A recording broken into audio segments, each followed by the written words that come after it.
going to get started with what has become a cosmic tradition, and that is a conversation with Mayor Lynn Robinson. She's been a great friend to the conference, participated, I think this is year 3 at COSM, and maybe 4. I think it's 4. 4. She's doing a great job here in the city of Bellevue, which over the years has transformed, as I mentioned last night. By the way, over dinner last night, I promised we would be scintillating. So, yeah, no pressure. No, you're not doing very well so far. Yeah. Thanks, you're supposed to back me up. But Lynn she was elected to the council in 2014. Bellevue is a council manager form of government, so selected by her peer as mayor. And she's spent her career in physical therapy as an entrepreneur and a business owner. And so why don't we begin there? Tell me what made you choose Bellevue, how'd you land here, and about your business, and what makes Bellevue so special? Well, it took me a while to like Bellevue. I was living in Seattle, I was in Mount Baker, and our kids became school age, and like 98% of the people who live in Bellevue, we decided to come here for the schools. But I have grown to love Bellevue. I love that it's a big city, but a small town feel. I feel like the government's responsive, and that's why I wanted to be a part of it. I came into this job because I love this community, and I wanted to continue being a responsive government as the city emerged. But I love change. I have a brother who's an astronaut. I'm into science, love technology, love what it can do for people, leveling the playing field. So I've always been embracing change in our city and trying to make it a good thing for everybody. Yeah, that's great. But we learned something too. He wasn't one of the ones trapped on the space station though, right? No, he retired a while ago. Okay. Well, there's... and those weren't astronauts. Oh, they weren't?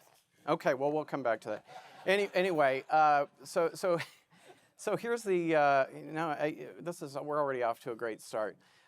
I realized that this is my 30th year in Seattle, in the Seattle area, being from Eastern Washington. And my first job was in downtown Bellevue, and back then there were 3 towers. And my job was at the Skyline Tower there. And again, Bellevue over 30 years has been transformed. Now, part of that, I think, is driven by perhaps what's happened in Seattle. Seattle has become a magnet, a center of technology and innovation.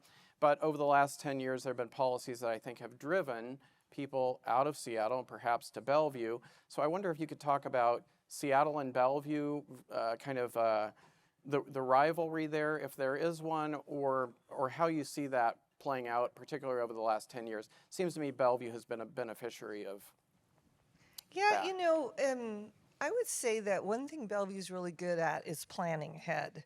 And I would say there's been a lot of kismet in our success. One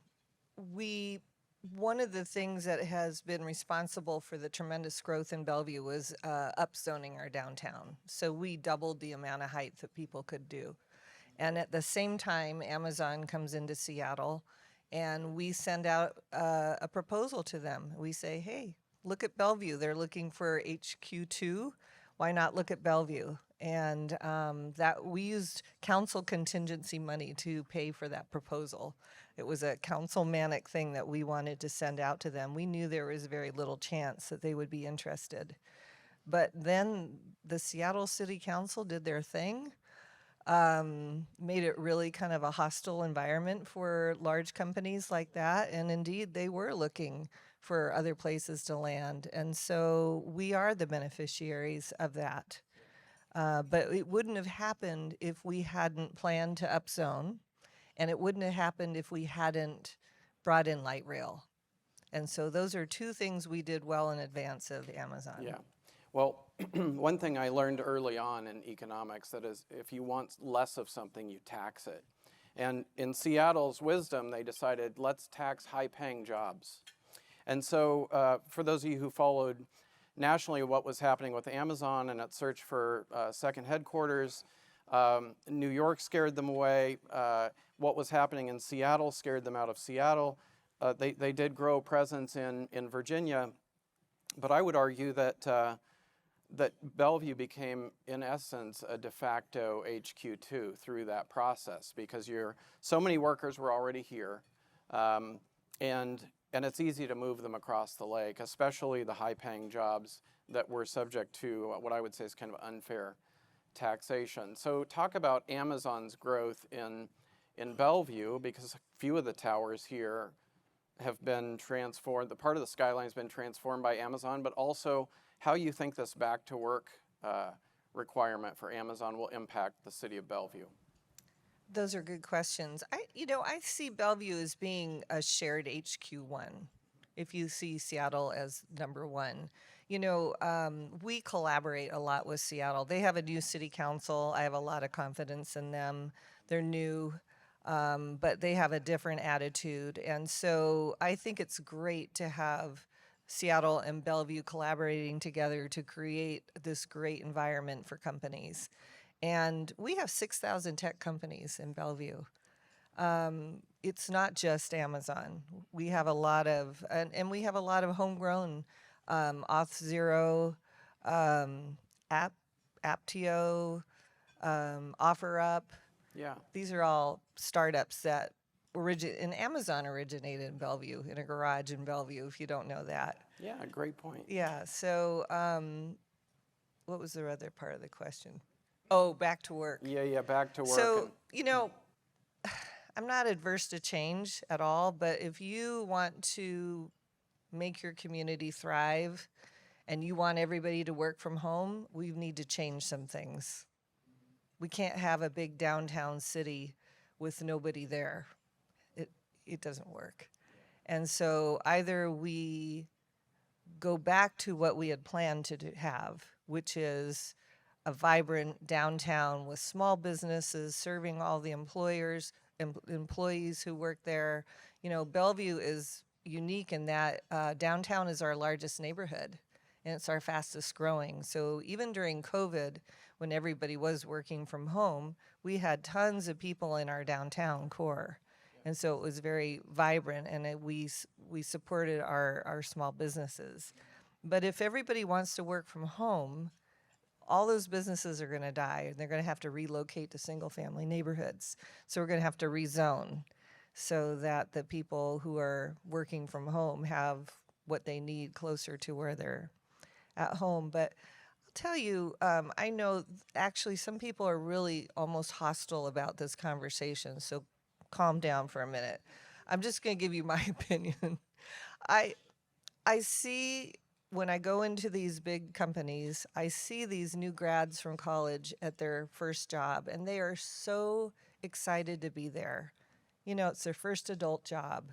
And to be surrounded by people who have experience, who might mentor them, who can catch them in the hallway and say, hey, you did a good job at that presentation, or I noticed something about what you were doing, answer any questions that they have. That is invaluable.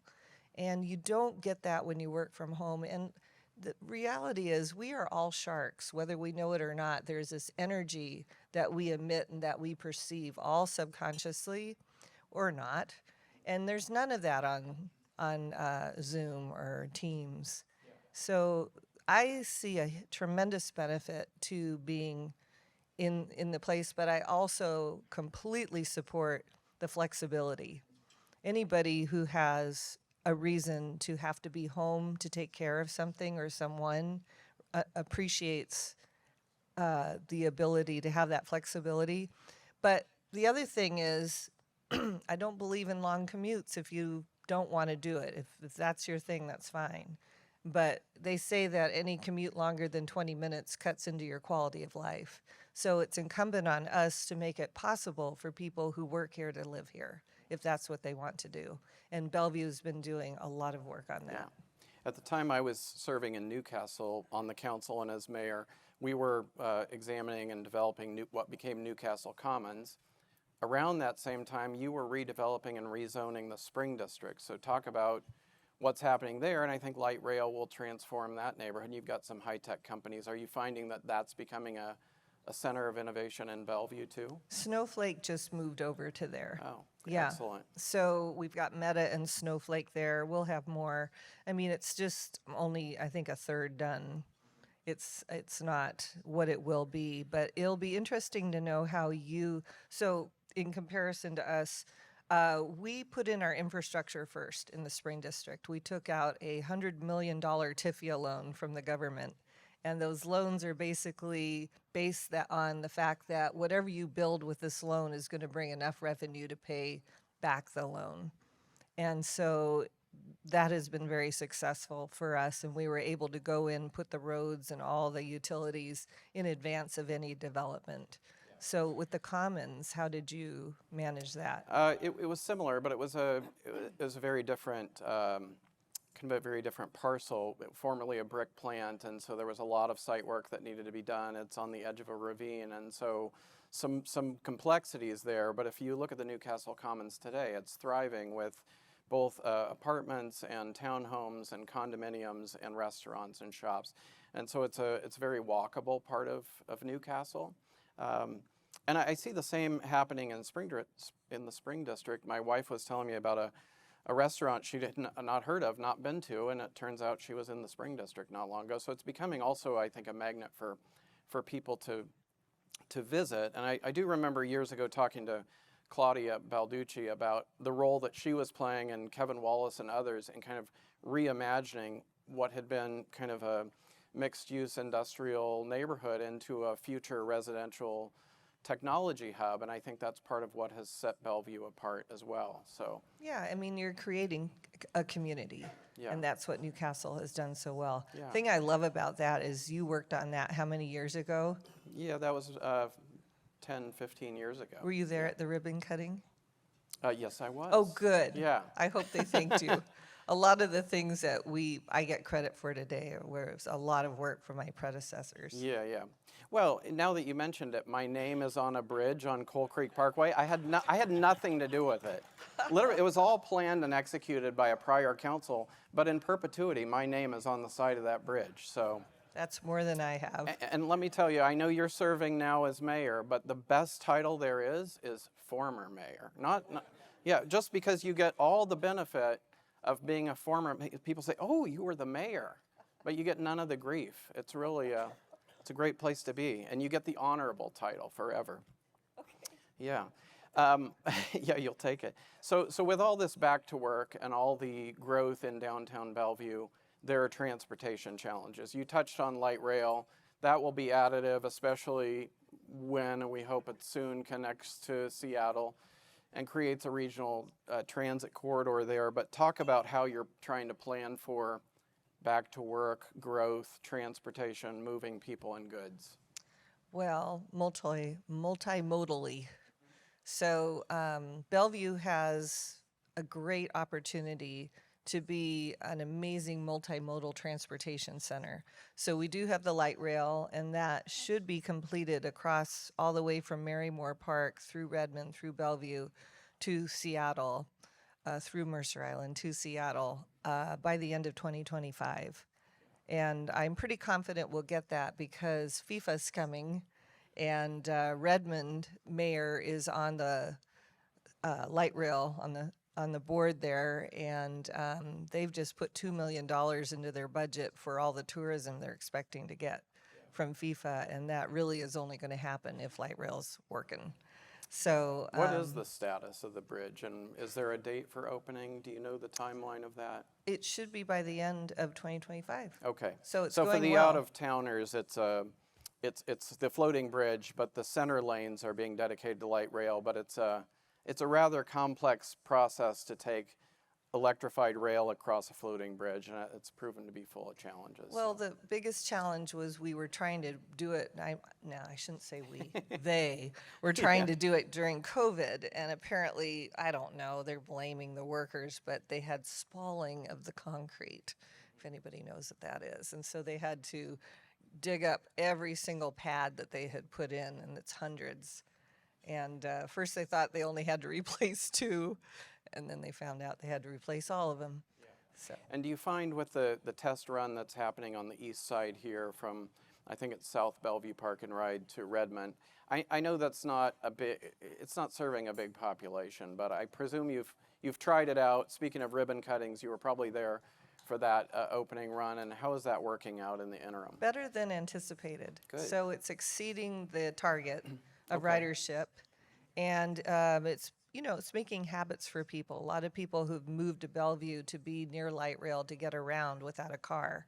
And so having that going, and if you're a bike rider like I am, you can ride your bike to light rail, take it across the city, get back on your bike, and do that last few whatever miles. But you asked about how we're going to handle all the transportation things, and so we have the light rail. We do hopefully still have funding to improve 405 and 520 and the connections that we have with that from the state. But the old railroad corridor, we've converted into a ped bike path, and that's going to be done, I think, in 2026. And that will take you all the way from Renton across that old trestle through Bellevue, up through Kirkland, all the way to Woodinville. And that is a dedicated ped bike path that is very safe, very flat, very doable. And that will take you north-south if that you're interested in that. And then we're creating a grand connection that's going to go from that bike trail across east and west to all the way through downtown Bellevue, across the freeway, down to Maidenbower Bay. And so there'll be many ways to get around Bellevue. And then lastly, creating as much housing as we can close to our city so that people can live close to where they work. Yeah. A couple of final questions here. One, I was in Bellevue 3 weeks ago or so, and I was driving east on Northeast 8th, and I turned right on 112th. It was like 7 in the morning. There was no traffic. There was a red light, and a big flash went off. And I'm like, I just got a ticket. I just got a ticket for a red light. And there's no traffic. Can we work something out on that? Is there anything we can do about that? My husband just got one of those, and it's got my name on it, and it's got his head in the picture. Now, my son's here, and he got one, and I said, well, you just got to deal with it. So what you're telling me is I have to abide by that same rule? Yeah, there's going to be a lot of that. Okay, so closing word here. Tell me what's in store for Bellevue looking forward, what your plans are. I know cities do comprehensive plans. What are you looking at in terms of population targets or growth or continuing what you've started here? Because it really is a remarkable counterbalance, if you will, to Seattle. And just looking at the horizon, you can see actual two cities like a barbell, and Bellevue has grown up. It's quite amazing. So tell me what's in store. Well, and let me underscore that as a region, we need all our cities to do well. We need Seattle to do well. And they are gradually getting better and better and better. And that waterfront project that they just did is huge. And hopefully our grand connection is going to be equally impressive when we get that done. But, we are planning for 20 years out, as you say, with the comprehensive plan. We anticipate 35,000 new units of housing and 70,000 new jobs. But it'll probably be even more than that. And we uniquely have room to grow. So if you're from this area, our downtown is only 70% built out. So we have more room downtown. We have the entire Wilburton, we used to be Auto Row, to redevelop. That's really exciting. We still have more of the Spring District and more of Bell Red. We have Eastgate. We have East Main. We have tons of areas to develop. The challenge is to develop and maintain the high quality of life that we have here for everybody, and maintain the things that people love about being here. So not blocking all the views, not making it all so car-centric that you can't walk around. I mean, every survey that we do, everybody's favorite part of Bellevue is Old Bellevue. And that's the most walkable place in Bellevue. And the cars have to slow down. It's a small road, and we've taken away a lot of parking and put outdoor dining. and it gets more and more popular. Every time we make it harder for cars, it becomes more popular, which is somewhat counterintuitive for people. So I think just taking in the lessons of what people want and understanding, we are an emerging city and an emerging country, and you and I were talking about this earlier. Elections are pretty rough. We hear about what everybody hates. And as somebody who campaigns, people who campaign, I want to tell you how important it is to hear the public's opinions on things, whether you agree with it or not. It's how people are feeling at that moment. And you hear a lot about what people need to be happy in this country or in this city. They say that local government does this much better than national government. But I think that this election, whatever the result, the popular vote is going to be very close. And whoever wins is going to have to understand that almost 50% of the country feels differently than they do. And they're going to have to take that into consideration with the policies that they make. And I really hope to see a lot more bipartisan in the cabinet so that we have people working with each other who understands both sides of the coin. I agree. Well stated. So let me close with this. One thing I appreciate, and I would say COSM is a forum for different views, and we've shared before that we have different perspectives on things. So I think we're hopefully modeling that. But one thing I appreciate about Lynn in closing here is that she told me just before we came up on stage, she said, I'm staying here till around noon. And so she's not just, and she's done this before, she's not just here to make an appearance and leave. She's really looking forward to the next panel on graphene. I right? love graphene. Yeah, graphene. Okay, join me in thanking Mayor Lynn Robinson. Thank you.